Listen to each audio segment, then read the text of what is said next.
Vous savez, c'est un chantier quand même gigantesque, d'autour de 14 milliards de francs CFA, qui est quand même énorme.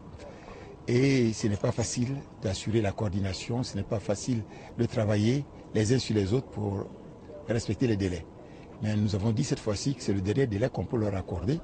Donc je vous donne rendez-vous ici pour le 7 février, à 15h.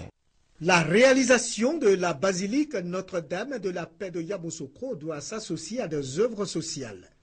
Vœu exprimé par sa sainteté le pape Jean-Paul II, pris en compte par feu le président Félix Houphouët-Boigny. Ainsi est pensé et prend forme l'hôpital catholique Saint-Joseph Moscati.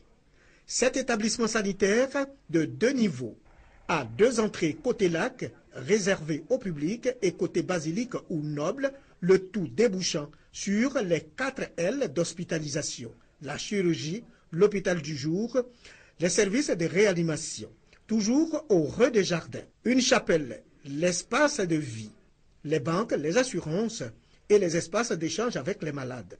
Au second niveau, l'administration, les consultations, l'imagerie médicale et les locaux techniques. Il est bâti sur 25 000 m² de planchers, y compris les logements des caméliens gestionnaires de cet hôpital. Cet hôpital a une capacité de 250 lits, financé par l'État de Côte d'Ivoire avec le soutien du Vatican. L'architecte Guy Beng conduit les travaux sous la supervision du Bénet.